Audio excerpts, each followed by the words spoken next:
परम मंगल में परात्पर अखिलेश्वर अकारण करुणा वरुणालय कल्पतरु पीतांबरधारी श्री बालकृष्ण लाल की वांग्मयी प्रतिमूर्ति श्रीमद्भागवत भगवान के पावन पाद पद्मों में साष्टांग दंडोत प्रणाम करते हुए आचार्य श्री सुखदेव जी महाराज श्री व्यास जी महाराज का चरण वंदन करते हुए पूज्य गुरुदेव भगवान के चरणों में सत सत नमन करते हुए आवाहित समस्त देवी देवजन के चरणों में कोट सा बारंबार प्रणाम करते हुए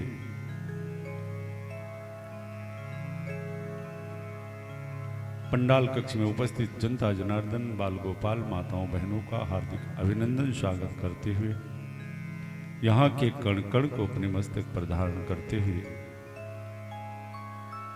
भागवत सत्संगिता का आज तृतीय दिवस और रोज की भांति आज भी आइए सबसे पहले अपने मन वाणी को पवित्र करने के लिए हम सभी भगवत नाम का आश्रय बड़े प्रेम से बड़े भाव श्रद्धा से लें। तदुपरांत उनके प्रेरणानुसार उनकी मंगलमयी कथा में हम सभी प्रवेश करें। जो हमारे घर के बाहर के जो भी हमारे ठाकुर जी की कथा के रसिक हैं वो शीघ्रता कर पंडाल में अपना अपना यथोचित स्थान ग्रहण करें। जो उपस्थित हो चुके हैं खूब भाव से खूब प्रेम से भगवत संकीर्तन करें।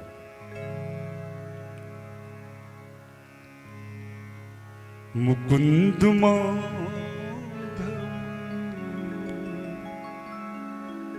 गोविंद बोल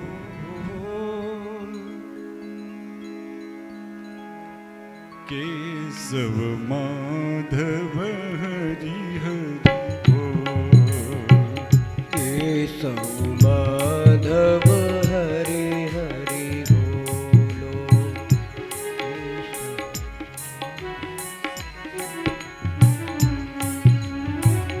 मुकुंद माधव गोविंद बोल मुकुंद माधव गोविंद बोल केशव माधव हरि हरि बोल केशव माधव हरि हरि बोलो।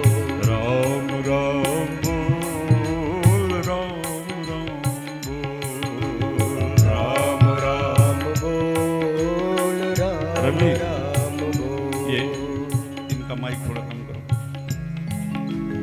राम राम बोल राम राम बोल राम राम बोल राम राम बोल। शिव शिव बोल शिव शिव बोल शिव शिव बोल शिव शिव बोल। राधे राधे बोल राधे राधे बोल राधे राधे बोल राधे राधे बोल। मुकुंद माधव गोविंद बोल मुकुंद माधव गोविंद बोल केशव माधव हरि हरि बोल केशव माधव हरि हरि बोल। केशव माधव हरि हरि बोल केशव माधव हरि हरि बोल।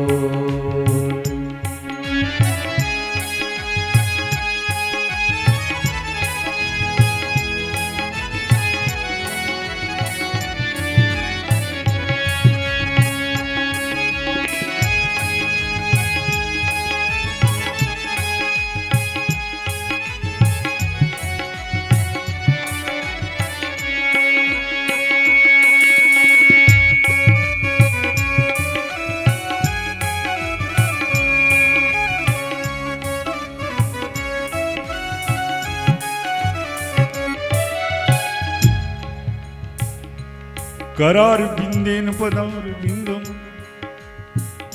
मुखार बिंदे बिन बेशियंतम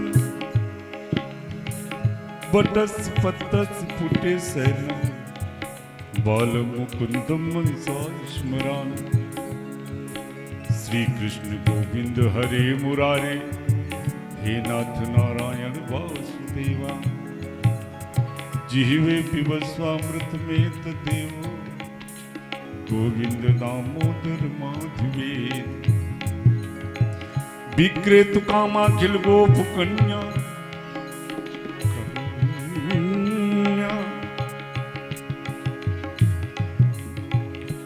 मुरारी पादार्पित चित्त वृत्ति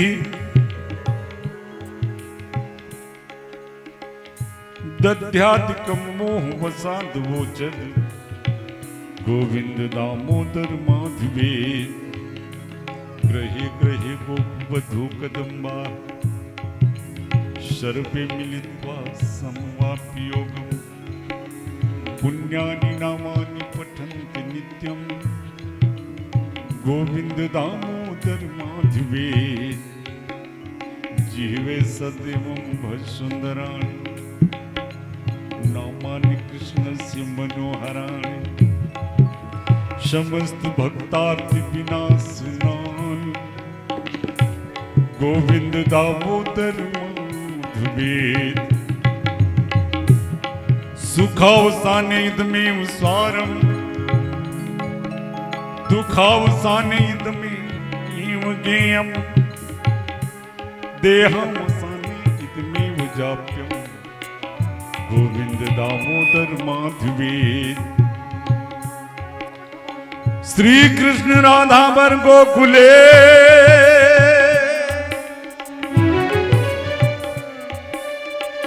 गोपाल गोवर्धन विष्णु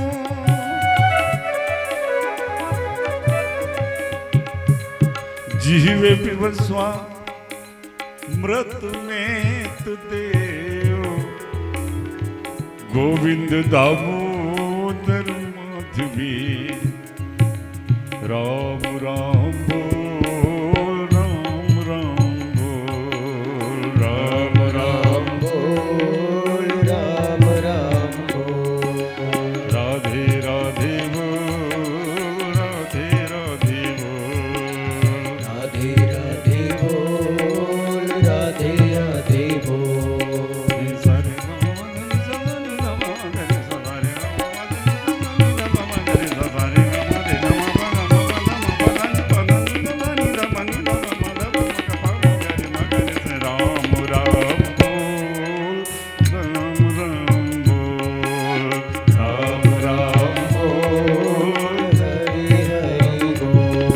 मुकुंद माधव गोविंद बोल मुकुंद माधव गोविंद बोल केशव माधव हरि हरि बोल केशव माधव हरि हरि बोल के श्याम श्याम बोल श्याम श्याम बोल श्याम श्याम बोल श्याम श्याम बोल राधे राधे बोल राधे राधे बोल राधे राधे बोल राधे राधे बोल शिव शिव बोल शिव शिव बोल शिव शिव बोल शिव शिव बोल मुकुंद माधव गोविंद बोल मुकुंद माधव गोविंद बोल केशव माधव हरि बोल केशव माधव हरि हरि बोल केशव माधव हरि हरि बोल केशव माधव हरि हरि बोल।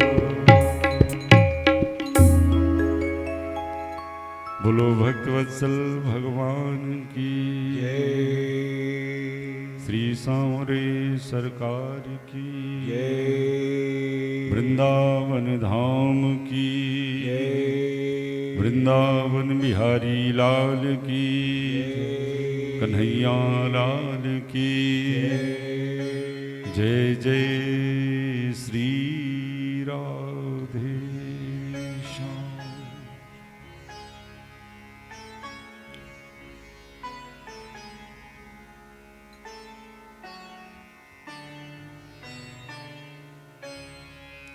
इस भवसागर से पार जाने के लिए जैसे किसी भी सरिता, सरोवर, नदी, समुद्र को पार करने के लिए हमारे पास बहुत सारे साधन होते हैं। नौकाएं होती हैं, स्टीमर होते हैं, छोटी बड़ी जहाजें होती हैं। ऐसे इस भवसागर यानी इस संसार सागर से पार जाने के लिए भी बहुत सारे साधन हैं, लेकिन समस्त साधनों में सबसे मजबूत और सबसे विश्वसनीय साधन श्री गोस्वामी तुलसीदास जी महाराज ने जिस कथा को श्रवण करने के लिए आप सभी बैठे हो, भव सागर जह पार जो पावा, वो राम कथा ताकह दृढ़ नावा।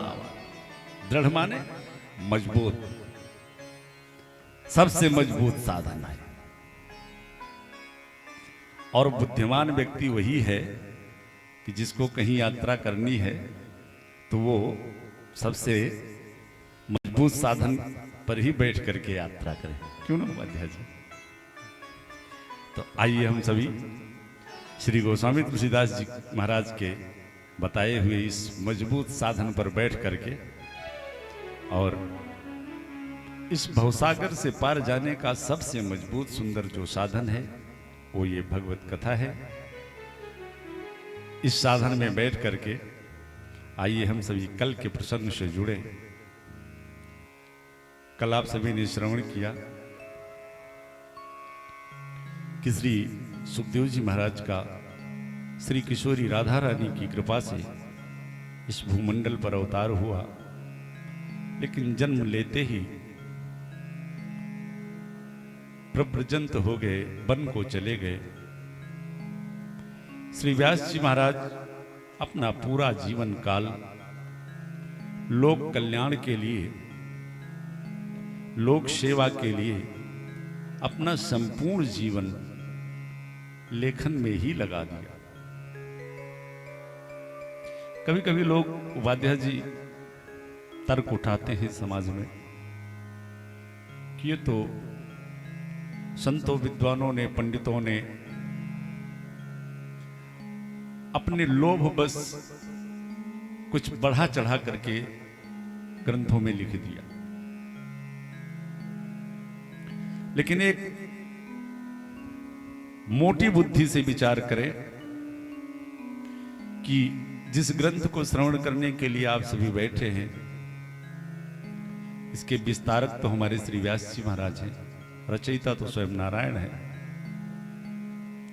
जितने भी हमारे धार्मिक ग्रंथ हैं, व्यास जी महाराज जन्म लेते ही उनको भी हस्तिनापुर के राज सिंहासन पर हस्तिनापुर के सम्राट का आवाहन हुआ है। बेटा, तुम इस वंश के सबसे बड़े वारिस हो और हस्तिनापुर के सिंहासन पर आपका अधिकार है। लेकिन माता सत्यवती को ये वचन दे करके, मां जब भी कभी मेरे हस्तिनापुर का सिंहासन संकट में होगा, मुझको याद करना, मैं आऊंगा। हस्तिनापुर का राज सिंहासन कोई छोटा मोटा सिंहासन नहीं है, लेकिन ठोकर मार दिया पैरों से। जो हस्तिनापुर जैसे राज्य को ठोकर मार करके और वन में जा करके जाड़ा गर्मी बरसात का सहन कर, सूखे पत्तों को खाकर और पूरा जीवन जो केवल लोक कल्याण लेखन के लिए लगाएगा, विचार कीजिएगा भला वो किस लोभ से झूठा लिखेगा। उसके हृदय में यदि किंचित मात्र भी झूठ क्यों आएगा, किस लोभ से वो। इसीलिए मैं कहता हूं कि ये हमारे ग्रंथों में जो भी अंकित हैं, ये एक एक शब्द ये हमारे संतों के द्वारा प्रसाद स्वरूप मेरे परमात्मा ही हैं। श्री व्यास जी महाराज की अंतिम कृति ये श्रीमद् भागवत महापुराण है। भागवत की रचना हो गई, लेखन कार्य कर दिया श्री गणेश जी ने, बाबा को ग्रंथ पकड़ा दिया। पर थोड़ी देर में बाबा फिर अधीर हो गए, विचार करने लगे कि जिस ग्रंथ को एक संत की कृपा से भगवान की ही वाणी मैं समाज को प्रसारित करने जा रहा हूं, आखिर इसका प्रथम अधिकारी कौन है। और जब सारी दुनिया में चिंतन करके देखा तो उनको अपना बेटा नजर आ गया, सुखदेव। इस ग्रंथ का तो प्रथम अधिकारी मेरा बेटा सुखदेव है। पर वो तो जन्म लेते ही जाने कहां किस गिरकंदरा में छुपा बैठा भजन कर रहा होगा, कहां मिलेगा मुझको, कैसे मिलेगा।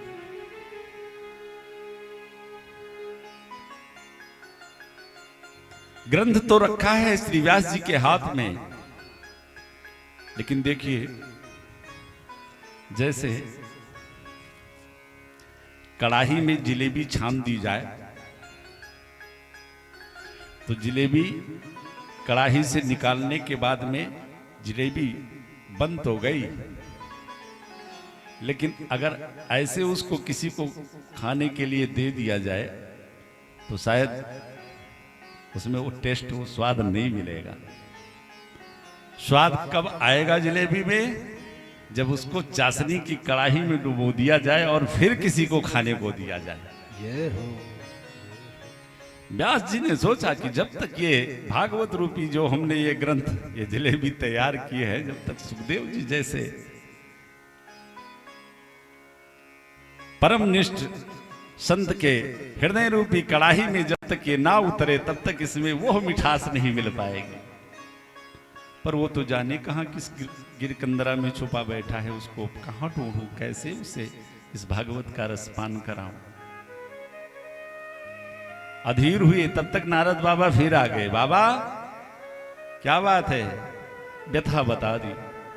कहा बाबा अब आपके पास, आपके हाथ में ये कल्प तरु है, इससे जो कुछ चाहो आप प्राप्त कर सकते हो। व्यास जी समझ गए। अपने आश्रम के 4-6 छोटे छोटे शिष्यों को बुलाया और भागवत का एक श्लोक उनको रटाया। इस श्लोक में भगवान के सौंदर्य का वर्णन है। श्लोक रटा दिया अपने शिष्यों को और कहा बेटा जाओ इन पहाड़ गिरकंदराओं के सन्निकट होते हुए पूरे जंगल में यत्र तत्र जाकर के इस श्लोक को गुनगुनाओ, गाओ।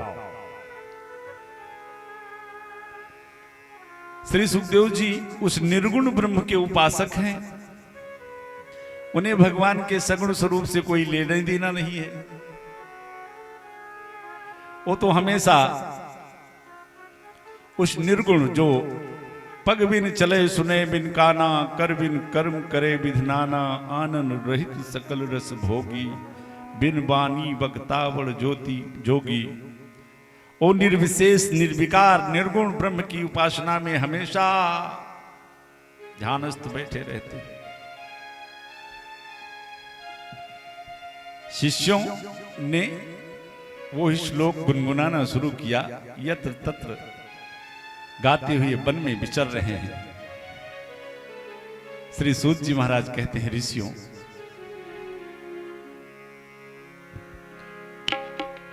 वरहापीडम नटवर बपु कर्ण्यो कर्णिकारम बिभ्रद बांसा कनक कपिसम वैजंती चमारम रंधान वीरधर सुधया पूरयन गोप वृंद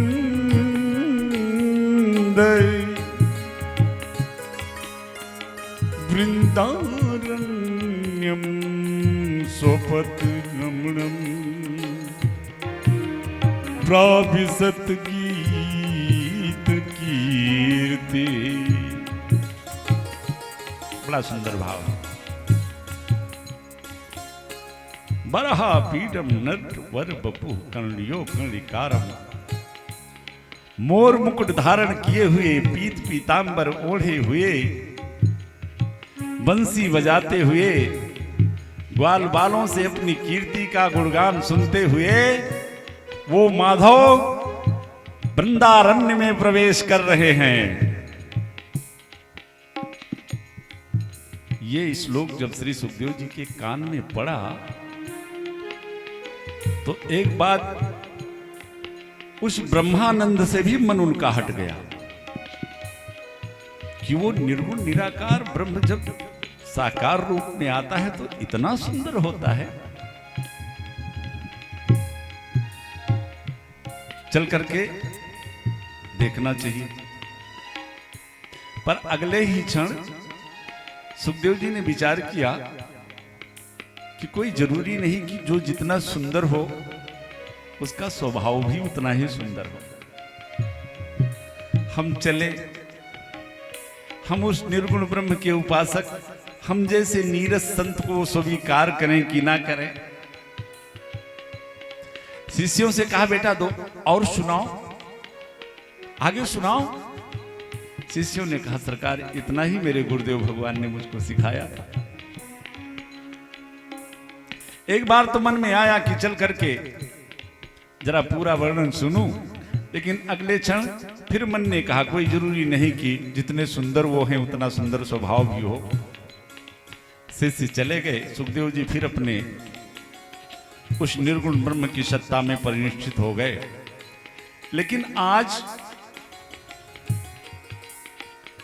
तो एक ही श्लोक ने बरहा पीडम नटवर बपु कर्णियो कर्णिकानम, आज मन को बार बार ब्रह्म में लगाते तो हैं श्री सुखदेव जी, लेकिन खिंच गया मन आज चित्त चिपक गया अपने कृष्ण कन्हैया से। शिष्य पहुंचे गुरुदेव भगवान के पास। गुरुजी ने पूछा क्या हुआ? कहा गुरुजी एक बार तो उन्होंने आंख खोला, लेकिन अगले ही क्षण वो फिर बैठ गए। व्यास जी समझ गए। दूसरा श्लोक शिष्यों को सिखाया, जाओ इस श्लोक का गायन करो। इस श्लोक में श्री व्यास जी महाराज ने भगवान के स्वभाव का वर्णन किया कि उनका स्वभाव कैसा है। अहो वकीयम स्तन कालकूटम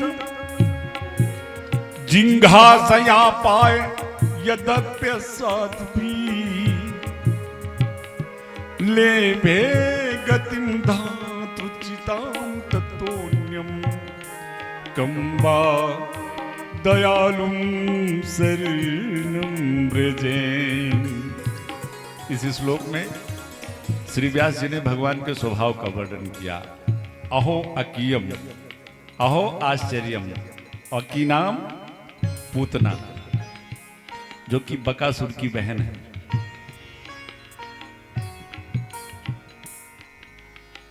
स्तन कालकूटम जो अपने स्तनों में कालकूट विष लगा करके और भगवान को मारने की दुर्भावना से गई। हंतुम इच्छा, भगवान को मारने की इच्छा है, और अपना विष युक्त स्तन भी भगवान के मुख में दे दिया। लेकिन वारे मेरे प्यारे प्रभु, उसके समस्त पापों पर पर्दा डाल करके और उसका स्तनपान किया तो विचार किया कि भाई भली बुरी जैसी भी हो, पर कार्य तो इसने मां का ही किया है। जय हो।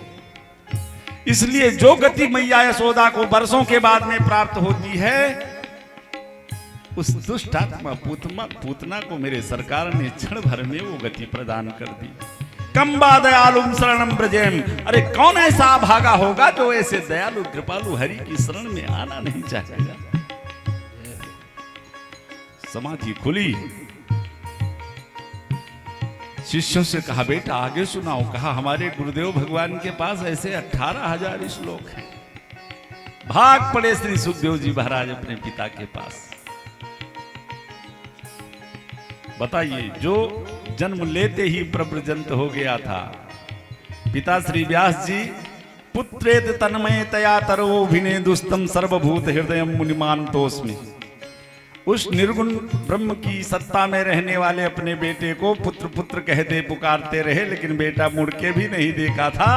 आज देखिए भागवत भगवान की कृपा से वही बेटा दौड़ के आया, चरणों में पड़ा है, पिताश्री मुझे भागवत का दान दीजिए। महाराज श्री व्यास जी के नेत्र सजल हो गए। भागवत के ज्ञान का वही अधिकारी है जिसने काम और उपाध्याय जी। भागवत के ज्ञान का अधिकारी वही है जिसने काम और क्रोध पर विजय प्राप्त कर लिया। जय हो। श्री व्यास जी महाराज तो निश्चिंत है कि बेटा मेरा काम और क्रोध का तो विजेता है। अरे काम क्रोध क्या, भौतिक कोई विकृति हमारे इस बेटे के अंदर नहीं है, लेकिन अगर इसके प्रमाण पत्र पर मैं ही अपना मोहर लगाऊं, मैं ही साइन करूं, तो शायद ये उचित नहीं होगा।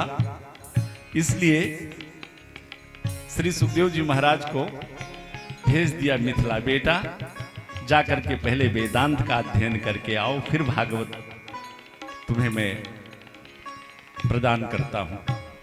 महाराज जनक के पास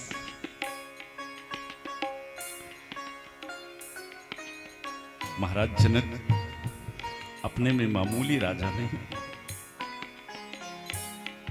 इस दुनिया में जब से सृष्टि का निर्माण हुआ तब से जिसने योग किया उसको दुनिया योगी कहती रही, जिसने भौतिक संसाधनों का भोग किया उसको दुनिया भोगी कहती रही। लेकिन एक अकेले महाराज जनक ही ऐसे हैं कि जो जोग भोग मह राख्यो गोई, हैं तो राजा दिखाने के लिए, लेकिन संपूर्ण योग से परिपूर्ण महाराज जनक, और अपने उस योगों को किस तरह से उन भोगों में छुपाए हुए हैं, जैसे हम घर में अपना बहुमूल्य पदार्थ सोने चांदी हीरे मोती जो होते हैं तिजोरी में छुपा करके रखते हैं कि कहीं कोई देख ना ले। धन्य है महाराज जनक। और आज श्री सुखदेव जी महाराज के गुरु पद पर स्थापित होने का अवसर प्राप्त हो गया। जाओ बेटा। और पीछे से महाराज जनक को श्री व्यास जी ने पत्रिका एक शिष्य के हाथ भिजवा दिया कि बेटा जा रहा है, जरा परीक्षा ले लेना। श्री सुखदेव जी महाराज मिथिला पहुंचे, द्वार फाटक पर पहरेदारों से कहा कि जाकर महाराज से बता दो कि व्यास नंदन सुखदेव आए हैं विद्या अध्ययन के लिए। महाराज जनक का हृदय करुणा से भर गया, क्योंकि वो भी जानते हैं महाराज श्री सुखदेव जी को, लेकिन चूंकि ये है कि परीक्षा लेना, जनक जी ने कह दिया, महाराज श्री जनक जी ने कह दिया कि कह दो कि वहीं द्वार पर खड़े रहे। और 7 दिनों तक महाराज श्री सुखदेव जी द्वार पर ही खड़े रहे। 7 दिन के बाद एक सेवक को बुलाया महाराज जनक ने कि 7 दिन के पहले एक ऋषि कुमार आया था, वो है कि चला गया। उस सेवक ने हाथ जोड़ करके कहा, सरकार वो ऋषि कुमार जब से आपने आदेश दिया कि कह तो वहीं खड़े रहो, उसी मुद्रा में, प्रसन्न चित्त मुद्रा में, एक आसन में आज 7 दिन हो गया, उसी स्थिति में खड़ा है। जय हो।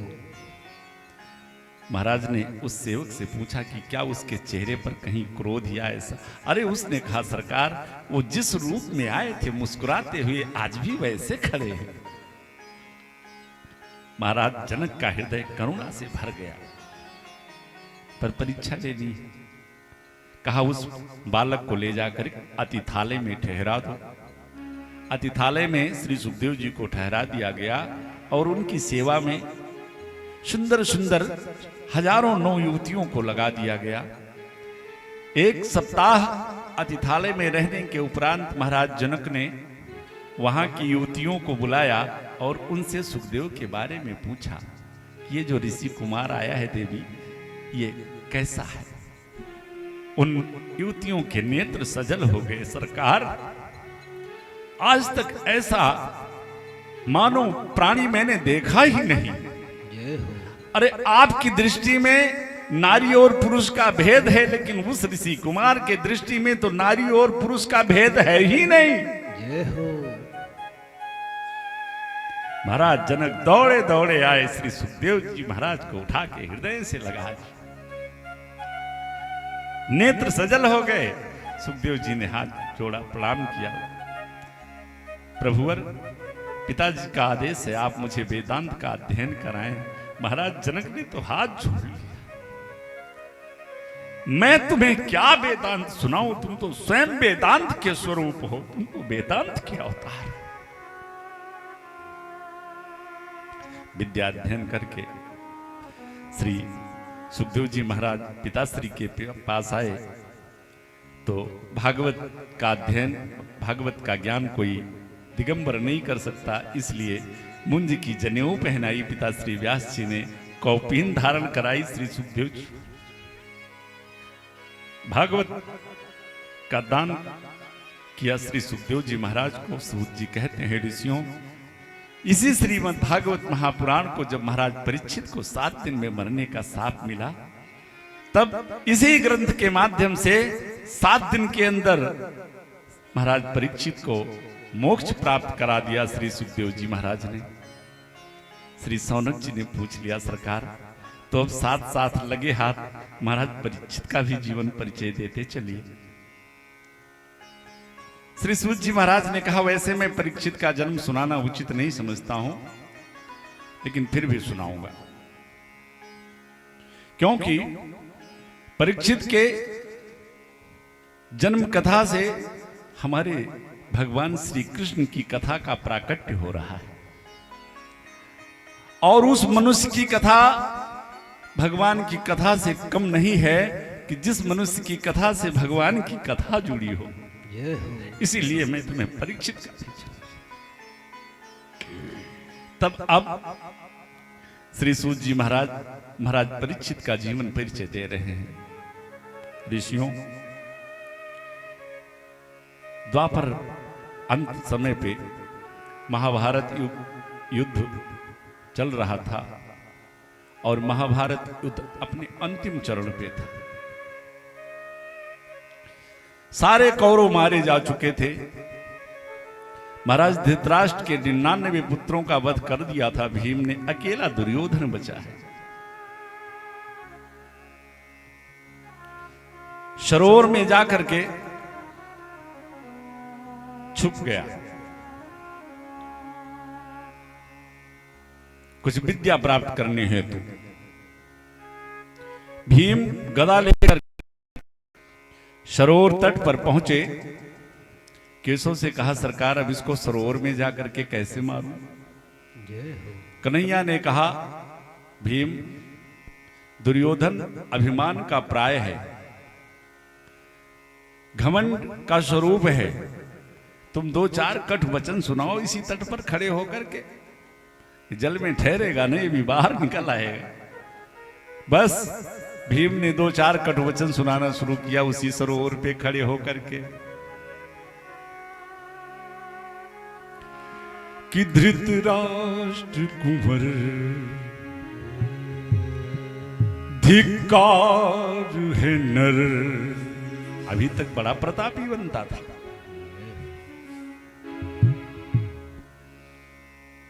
भीष्म पितामह, द्रोणाचार्य, कृपाचार्य, अश्वत्थामा, कर्ण के रहते अपने आप को तू अजय समझ रहा था और आज चूहे की तरह बिल में जाके छुप के बैठ गया है। जय हो। कि धृतराष्ट्र कुंवर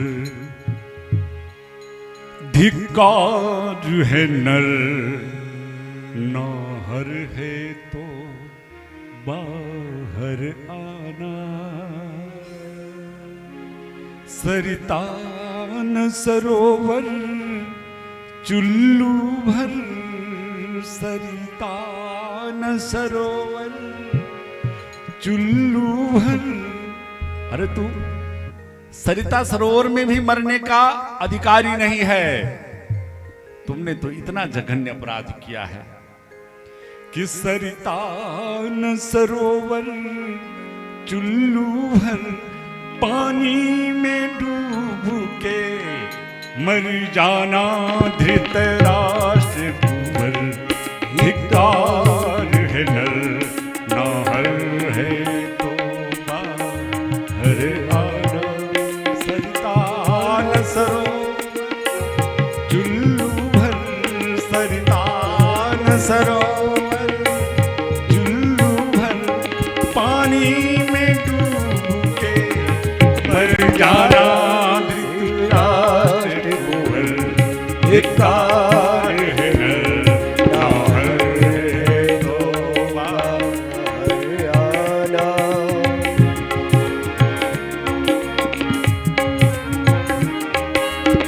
जय हो। धृतराष्ट्र कुंवर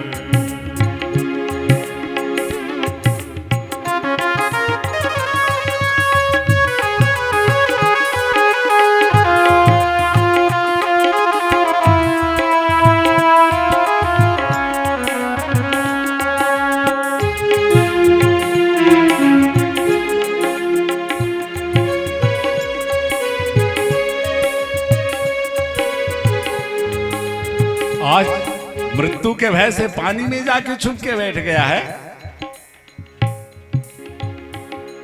पानी में है पानी पानी, तू कृत कार्य किया जो भी नौना है। कार्य किया जो नौना है, कित कार्य किया जो भी नौना है। प्रण किया पांचाली ने किया, प्रण किया पांचाली ने किया, केसों को लहू से धोना है। केसों को लहू से धोना है, केसों को लहू से धोना है। द्रौपदी के बिखरे बालों पे, द्रौपदी के बिखरे बालों पे बैरी का लहू है। निशाना धृतराष्ट्र कुंवर, धिक्कार है नर, नाहर है तो बाहर आना। सरिता न सरोवर चुल्लू भर, पानी में डूब के मर जाना धृतराष्ट्र कुंवर। धिक्कार है नर, नाहर है तो हरियाणा। सरिता न सरोवर चुल्लू भर, पानी। अच्छा, अभिमानी व्यक्ति सब कुछ बर्दाश्त कर सकता है, लेकिन कोई कटुवचन उसको सुना दे ये नहीं बर्दाश्त कर सकता। जय हो। प्राण भले ही चले जाए। जैसे दो चार कटवचन सुनाया भीम ने तट पर। कुरुनंदन मन ही मन जल कर, जल से तत्काल निकल आया। जल से तत्काल निकल आया। भिड़ गया भीम से दुर्योधन, न दुंदुभी दुष्ट संभल पाया। और आज श्री सूत जी महाराज कहते हैं, ऋषियों, महाराज भीम के भयंकर गदा के प्रहार से आज दुर्योधन मूर्छित अवस्था में उसी सरोवर के तट पे पड़ा हुआ है। जय हो। यदा मृधे कौरवसिञ्जयानां वीरे स्वथो वीरगतिं गतेषु ब्रकोदरावृद्ध गदाभिमर्षा भग्नो रुदन्ते धृतराष्ट्रपुत्रे भग्नो रुदन्ते धृतराष्ट्रपुत्रे। उस कुरुक्षेत्र के मैदान में लाखों वीर मृत अवस्था में पड़े हुए हैं, हजारों घायल अवस्था में पड़े हुए हैं। उसी तट पर आज भीम के भारी गदा ने दुर्योधन का उर्दंड भेदन कर दिया है, उसकी भी जंघा टूट गई है। पांचों पांडव दुर्योधन को मृत समझ करके अपने अपने शिविर को चले गए। रात्रि हुई तो रात्रि में गुरु द्रोणाचार्य पुत्र अश्वत्थामा कुरुक्षेत्र के उस सम्रांगण के दृश्य को देखने अचानक निकल आया और उस घायल सैनिकों मृत शरीरों के बीच में जब दुर्योधन को इस स्थिति में देखा, अश्वत्थामा ने दुर्योधन से कहा, मित्र, आज तुम्हारी ये गति, अरे मैंने तुम्हारा वो साम्राज्य देखा है और आज वही इस स्थिति में पड़ा हुआ है। जय हो। बताओ मैं तुम्हारे लिए क्या करूं? दुर्योधन ने कहा, मित्र, मुझे अफसोस इस बात का नहीं कि मैं मर रहा हूं, अपितु अफसोस केवल इस बात का कि हम 100 थे और 100 के 100 मारे गए। वो 5 थे, अगर उन 5 में एक भी मरा होता तो मन को कुछ तो शांति मिलती। अश्वत्थामा दया से भरा हुआ था, इसीलिए अपने मित्र दुर्योधन से प्रण करता है, मित्र तुम एक की कहते हो, मैं अभी 5 पांडवों का मस्तक लेकर के आता हूं तुम्हारे पास। जय हो। चल तो पड़ा, लेकिन विचार करने लगा कि पांडवों के साथ स्वयं नारायण श्री कृष्ण है और इन सशक्तशाली पांडव इस समय बड़े सशक्त हैं, इनको मार पाना आसान नहीं है। जा रहा था तो संयोग से रात्रि में एक वृक्ष पर सैकड़ों कौवे बैठे थे और उन सैकड़ों कौवों के ऊपर अकेले एक उल्लू ने प्रहार किया तो सारे कौवे रात में मारे गए। कौवों को रात में नहीं दिखाई देता और उल्लू को दिन में नहीं दिखाई देता। बस अश्वत्थामा के हृदय में ये काक उलूकक न्याय से हमला करने का विचार उत्पन्न हो गया कि सामने से पांडवों को जीत पाना आसान नहीं है। इसलिए छुप करके इधर 5 पांडव, आज दुर्योधन का भी वध हो गया था, अपने अपने शिविर में खूब ठाठ से सो रहे थे। लेकिन वही है ना, जा कोरा के साइया मेरे कृष्ण कन्हैया आज अश्वत्थामा के शिविर में पहुंचने के पहले ही पहुंच गए शिविर में और 5 पांडवों को जगा लिया। अरे भाई देखो, आज हमारे विजय की रात्रि है और तुम लोग सो रहे हो, चलो जश्न मनाएंगे। उनको लेकर के पहले ही चले गए। पांडव तो चले गए, लेकिन द्रौपदी के 5 पुत्र जो 5 पांडवों के थे वो बिल्कुल अपने पिता की ही आकृति में थे। इन 5 पुत्रों ने शिविर में जब अपनी पिता की सैया खाली देखी तो ये आकर के उनकी जगह पे लेट गए, सो गए। अश्वत्थामा शिविर में पीछे से आया और इन पांचों पुत्रों को पांचों पांडु समझ करके और सोते हुए इन पांचों बालकों का मस्तक काट लिया, जय हो। हाथ में ले लिया। बड़ा प्रसन्न हुआ कि मैंने अपनी प्रतिज्ञा पूरी कर ली। ले जाकर के मस्तक दुर्योधन के सामने रख दिया। कहा, मित्र तुम एक की कहते थे, देखो मैं पांचों का मस्तक ले आया। एक बार तो दुर्योधन भी बड़ा प्रसन्न हुआ, लेकिन जब गौर से देखा तो पहचान गया, अरे मित्र तुमने ये क्या किया?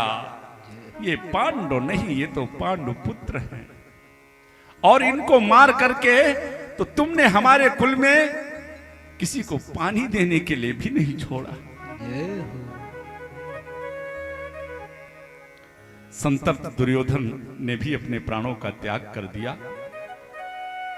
लेकिन इधर अश्वत्थामा ने विचार किया कि अगर पांडव जीवित हैं तो अब ये पांडव मुझे नहीं छोड़ेंगे।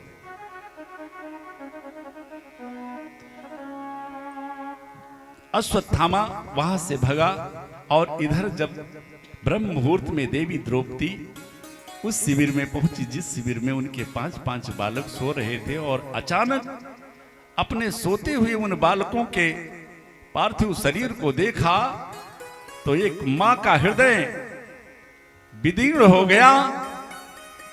देवी द्रौपदी कराह उठी। श्री सूत जी कहते हैं, ऋषियों, देवी द्रौपदी चीत्कार करके रोने लगी। माता शिशु नाम निधनम सुतानाम निसम्य घोरम परतप्यमाना। आंचल गिर गया, जाकर के उन पार्थिव शरीर पर गिर पड़ी द्रौपदी, चीत पुकार करने लगी। द्रौपदी का शोर सुन करके सारे पांडव भी आ गए, मुख्य सेनापति भी आ गए, कृष्ण कन्हैया भी आ गए। सभी का हृदय विदीर्ण हो गया। अर्जुन आगे आकर के देवी द्रौपदी से कहते हैं, देवी जो होना था सो हो गया, लेकिन मैं तुम्हें यह वचन देता हूं कि जिसने भी तुम्हारे सोते हुए बालकों की हत्या की है, उस हत्यारे को तुम्हारे सामने लाकर उसके लिए जो मृत्यु दंड तुम निश्चित करोगी, तुम्हारे सामने उसे वो मृत्यु दंड मैं दूंगा। और ये प्रतिज्ञा करके अर्जुन केशव से संचालित रथ में बैठकर और अश्वत्थामा का पीछा किया। जब अश्वत्थामा को लगा कि अर्जुन अब मुझे नहीं छोड़ेगा महाराज, तो अश्वत्थामा ने ब्रह्मास्त्र चला दिया। और जब ब्रह्मास्त्र चला दिया तो अर्जुन भयभीत हुए। कन्हैया ने कहा, अर्जुन तुम क्यों डरते हो, क्यों भयभीत होते हो? तुम्हें भी तो ब्रह्मास्त्र चलाना आता है, तुम भी ब्रह्मास्त्र का अनुसंधान करो। कन्हैया ने कहा, अर्जुन तुम्हें तो ब्रह्मास्त्र चलाना भी आता है और उसे शांत करना भी आता है। अर्जुन ने भी ब्रह्मास्त्र का अनुसंधान किया, दोनों शस्त्र टकराए। भगवान ने अर्जुन से कहा, अर्जुन तुरंत शांत करो। अर्जुन ने दोनों ब्रह्मास्त्रों को शांत कर दिया। अपने रथ से कूद करके अर्जुन ने अश्वत्थामा को पकड़ लिया और जकड़ करके रस्सियों से बांधने लगे। कन्हैया ने कहा, अर्जुन ये आतताई है, पापी है, इसे बांध क्यों रहे हो, इसे मृत्यु दंड क्यों नहीं दे रहे हो? अर्जुन ने कहा, भगवान मैंने देवी द्रौपदी को यह वचन दिया है कि मैं उसके सामने जो मृत्यु दंड द्रौपदी निश्चित करेगी इसके लिए, वो दंड मैं इसे दूंगा। रस्सियों में जकड़ करके बांध करके अश्वत्थामा को पीछे रथ में डाल लिया। शिविर में आए, इधर द्रौपदी कराह रही है, रो रही है। माता शिशूनाम निधनम सुतानाम निसम्य घोरम परतप्यमाना। नेत्र बंद है, अश्रु की धारा बह रही है, केस बिखरे हैं, आंचल गिरा हुआ है। अर्जुन ने घसीटते हुए रथ से उतारा अश्वत्थामा को और ले जाकर के द्रौपदी के सामने खड़ा कर दिया। देवी देखो, मैं तुम्हारे बालकों के हत्यारे को ले आया, जो दंड तुम इसके लिए निश्चित करो वो दंड मैं इसे दूं। देवी द्रौपदी ने आंख खोला और देखा कि सामने गुरुपुत्र अश्वत्थामा रस्सियों में बंधे खड़े हैं। द्रौपदी सावधान हुई। जो केस बिखरे थे, आंचल नीचे पड़ा था, तुरंत केसों को ठीक करके आंचल से अपना सर ढका और जो अपने पुत्रों के शव पर अभी विलाप कर रही थी, दौड़ करके जाकर के अश्वत्थामा के चरणों में पहले मस्तक रख करके प्रणाम किया और अर्जुन को डांट दिया, धनुर्धर तुम क्षत्रिय हो, अरे ये तुमने किसको बांध रखा है? एक ब्राह्मण को, और तुमने इस तरह से पशुओं की तरह बांध रखा है। अरे ब्राह्मण ही नहीं, ये तो मेरे गुरुपुत्र अश्वत्थामा। श्री सूत जी कहते हैं, ऋषियों इस तरह मुंचता मुंचता में ब्राह्मणों नितरा गुरु। दौड़ करके द्रौपदी बंधे हुए अश्वत्थामा की रस्सियां खोलने लगी। बड़े योद्धा बनते हो, एक ब्राह्मण को इस तरह से बांध दिया। अरे महाराज विचार करो, सरहस्यो धनुर्वेद। जरा एक बार विचार अपने पूज्य गुरुदेव भगवान की निष्ठा पर करो कि जो धनुर्विद्या के रहस्य उन्होंने अपने इस बेटे को नहीं सिखाया, वो भी आपके गुरुदेव भगवान ने आपको सिखाया। आज वही गुरुपुत्र के रूप में तो खड़े हैं। आपने कभी ये सोचा कि गुरु द्रोणाचार्य तो युद्ध में पहले ही मारे जा चुके? आपके गुरु माता गौतमी के जीवन का एक अंतिम आश्रय ये है, और आज इसको भी तुम मृत्यु दंड दे करके क्या कभी विचार किया कि उस मां के हृदय को कितनी पीड़ा पहुंचेगी? महाराज अर्जुन तो अवाक रह गए। मुंचता मुंचता में ब्राह्मणो नितरां गुरु, सरहस्यो धनुर्वेद, सभी सर्गो सभी संयम। रस्सियों से मुक्त कर दिया। महाराज अर्जुन ने युधिष्ठिर की तरफ देखा।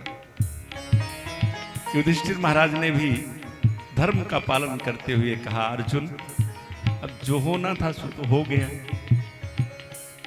द्रौपदी ठीक कहती है कि हमें इसे मुक्त कर देना चाहिए। भीम की तरफ देखा। भीम ने कहा, अर्जुन अगर इसे तुम नहीं मारोगे तो मैं मार दूंगा। भीम और ये तो थोड़ा नकुल सहदेव की भी इच्छा है कि ये आतताई है, सोते सोते 5-5 बालकों की हत्या इसने की है, ये बध योग्य है, इसलिए इसे मृत्यु दंड देना चाहिए। अब यहां दो मत हो गया। देवी द्रौपदी और महाराज युधिष्ठिर धर्म का अनुपालन करते हुए अश्वत्थामा को छोड़ने के लिए कहते हैं, और भीम अर्जुन नकुल सहदेव इनकी इच्छा है कि इसने अपराध किया है। फिर अर्जुन ने प्रतिज्ञा भी किया था कि जिसने भी बालकों की हत्या की है उसे मैं तुम्हारे सामने मृत्यु दंड दूंगा। फैसला नहीं हो पा रहा है, किया क्या जाए। तब जब कोई निर्णय नहीं निकल पाया, तब अर्जुन मुड़े केशव की तरफ। कन्हैया आप क्यों मौन खड़े हो, कम से कम आप ही कुछ बताओ, क्या करूं? कन्हैया ने कहा, भाई जब हमसे किसी ने पूछे नहीं तो मैं कैसे बताता। कहा तो सरकार आप ही बताओ कि अब मैं क्या करूं, ऐसी परिस्थिति में क्या करूं? तो भगवान कहते हैं, अर्जुन ब्रह्म बंधुर्न हंतव्य आतताई बधारना। अर्जुन का और कन्हैया का कई रिश्ता है। साले बहनोई का रिश्ता तो है ही है, मित्र का रिश्ता है, भाई का रिश्ता है, और सबसे प्रगाढ़ रिश्ता उनका एक गुरु और शिष्य का है। जब अर्जुन ने पूछा कि बताइए मैं क्या करूं, तो कन्हैया ने विचार किया कि अभी अपने इस चेले को कुछ दिन पहले मैंने गीता का ज्ञान दिया है, और लाओ इसी बहाने जरा टेस्ट कर लूं कि तोते की तरह केवल मेरा ये चेला रटता ही रहता है कि उसे कुछ भेजे में भी रखता है। तो इसलिए जो उत्तर दे रहे हैं कन्हैया अर्जुन के पूछने पर, वो बड़ा फंसा के दे रहे हैं। अर्जुन ने कहा मैं महाराज क्या करूं, अश्वत्थामा के साथ कैसा व्यवहार करना चाहिए? तो भगवान कहते हैं अर्जुन, ब्रह्म बंधुर्न हंतव्य आतताई बधारण। अर्जुन, अश्वत्थामा ब्राह्मण है, और ब्राह्मण किसी भी परिस्थिति में बध योग्य नहीं होता। और अगले ही क्षण जो फंसाने वाली बात की, वो आतताई बधारण। और अर्जुन, तुम क्षत्रिय हो, और एक प्रभावशाली क्षत्रिय के सामने कोई अन्याय हो रहा हो, अगर वो बर्दाश्त करे तो ये उसे दोष लगता है। इसीलिए ये ब्राह्मण है, इसे तुम मार नहीं सकते, लेकिन इसने 5-5 सोते सोते बालकों की हत्या की है। ऐसा बड़ा अपराधी ये जीवन दान देने का अधिकारी नहीं है। अर्जुन बेचारे तो फंस गए। ब्रह्म बंधुर्न हंतव्य आतताई बधारणा, मैं भयमाम नातम पर पाहि अनुशासनम। अर्जुन ने तो हाथ जोड़ा, सर झुका लिया, वारे न्यायाधीश, आप जैसे 2-4 न्यायाधीश हो जाएं, हाँ? ये ब्राह्मण इसे मार नहीं सकता, ये अपराधी है, इसे छोड़ नहीं सकता, हाँ? पर भाई अर्जुन भी भगवान के पक्के चेला निकले। अभी थोड़े दिन के पहले ही तो गीता का ज्ञान लिया है। गीता का एक सूत्र अर्जुन के दिमाग में आ गया। ओहो, ठीक है, अश्वत्थामा को पकड़ा, उसका आधा सर मोड़ दिया, आधी दाढ़ी मोड़ दी, उसके मस्तक में जो मणि थी उसको अपने धनुष की कोटी से बाहर निकाल लिया, और अश्वत्थामा को अपमानित करके धक्का दे करके अपने शिविर से भगा दिया। और शास्त्र कहते हैं केवल दैहिक वध करना वध नहीं होता, अपितु संभावित कहूं अपुजस लाहू, संभावित कहूं अपुजस लाहू, संभावित कहूं,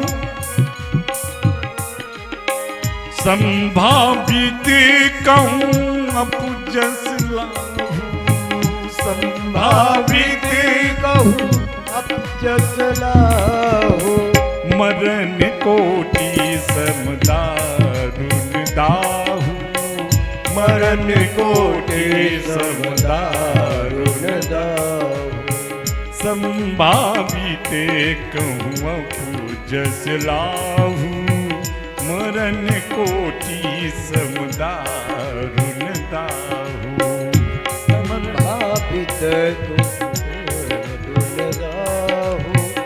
मरण कोटि समदारुण दाहू। किसी सम्मानित व्यक्ति का अपमान हो जाए तो उसकी एक मृत्यु नहीं बल्कि करोड़ों मृत्यु के समान उसे दंड मिलेगा।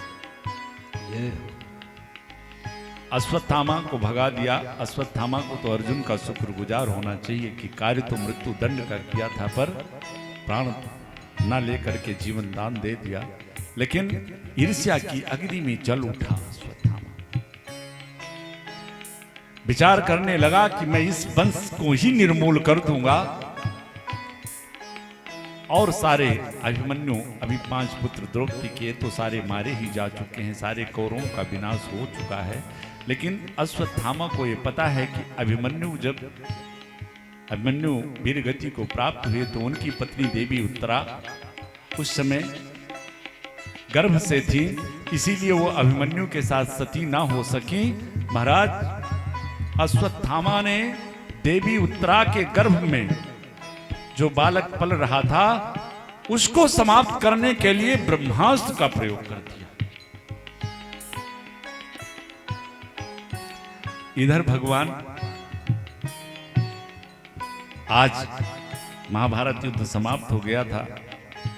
द्वारिका जाने के लिए हस्तिनापुर से रथ आ गया था। रथ के ध्वजा को पकड़ चुके थे, एक पांव रथ के पावदान पर रख चुके थे। अभी उस रथ में बैठने ही वाले थे कि अचानक महलों की तरफ से एक अबला रोते हुए बिलखते हुए दौड़ी चली आ रही है। आकर के कन्हैया के चरणों से लिपट गई, पाहिमाम त्राहिमाम की गुहार लगा। पाहि पाहि महायोगिन देव देव जगत पते।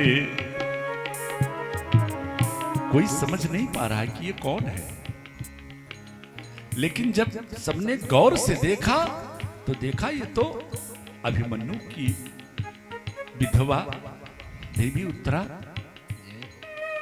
अपने पेटों को पकड़े हुए कन्हैया के चरणों से लिपट गई। हे केशव पाहि पाहि महायोगिन देव देव जगत पते। आज सृष्टि में आपके अतिरिक्त नान्यम त्वद भयम पस्से, आपके अतिरिक्त इस संसार में मुझे आज अपना कोई नहीं दिखाई दे पड़ा। नान्यम त्वद भयम पस्से, हे केशव आपके अतिरिक्त मेरी रक्षा करने वाला इस संसार में और कोई नहीं है। कन्हैया ने पूछा, बेटी आखिर बात क्या है? देवी उत्तरा कह रही है, प्रभु ये तो मुझे भी नहीं पता है कि मुझे क्या हो रहा है, लेकिन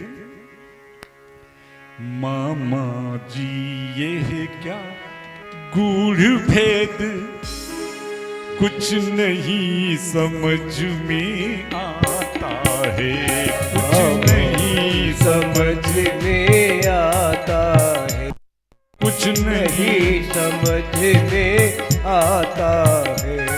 हा हा प्रभु मेरा बाल गर्भ, हा हा प्रभु मेरा बाल गर्भ भीतर ही जलता जाता है, भीतर ही जलता जाता। प्रभु मेरे इस बालक की रक्षा कर लीजिए। हे केशव हाँ हाँ मामा मोहन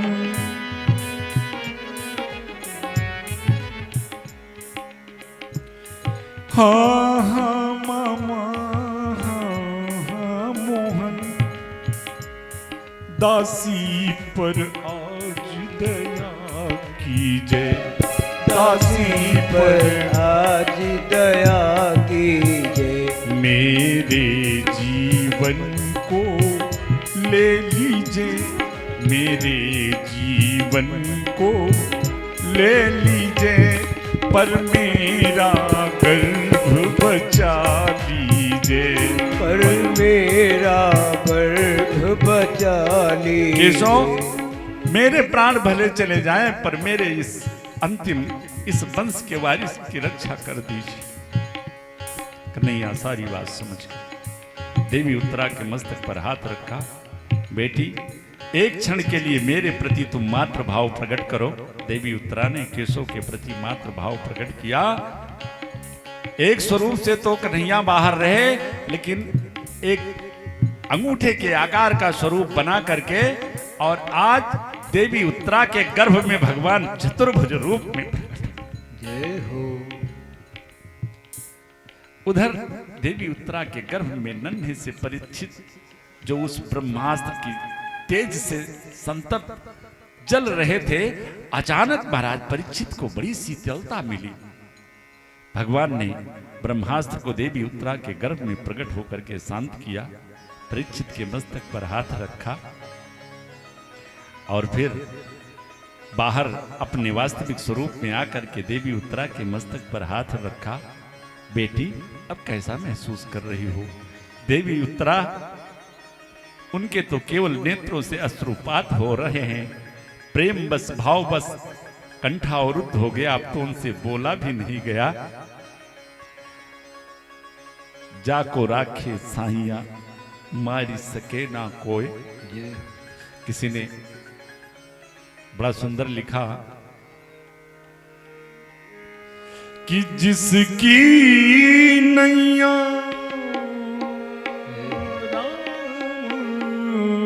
भरोसे,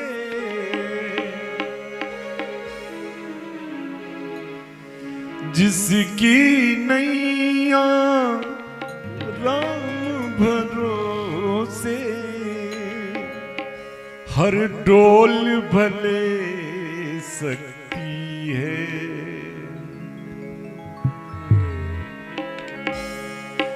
डूब नहीं सकती है, डूब नहीं सकती है, जिसकी नैया राम भरोसे, जिसकी नैया राम भरोसे, डोल भले सकती है, डूब नहीं सकती है, डूब नहीं सकती है।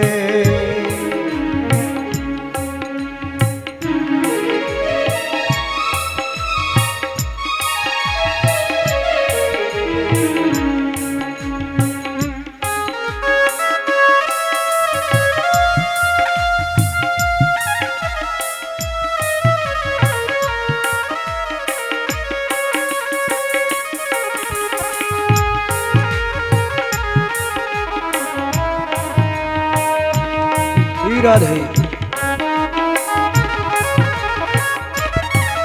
भगवान ने देवी उत्तरा के गर्भ में प्रकट होकर के अपने भक्त परीक्षित की रक्षा कर दी। इस दुनिया में बहुत सारी माताओं ने बहुत सारे भक्तों को जन्म दिया। किसी ने ध्रुव को जन्म दिया, किसी ने प्रहलाद को जन्म दिया। अरे भक्तों की जानी दीजिए, दुनिया में ऐसी भी बहुत सारी माताओं ने स्वयं भगवान को अपने उदर में रखा, भगवान को जन्म दिया। किसी ने राम को जन्म दिया, किसी ने कृष्ण को जन्म दिया। लेकिन भक्त और भगवान दोनों को एक साथ उदर में रखने का अगर सौभाग्य मिला तो वो केवल देवी उत्तरा को। भगवान के परम प्यारे भक्त महाराज परीक्षित देवी उत्तरा के गर्भ में तो पहले से विराजमान थे। आज अपने भक्त की रक्षा करने के लिए देवी उत्तरा के गर्भ में आज स्वयं भगवान भी प्रकट हो गए। बोलो भक्त भगवान की जय हो। देवी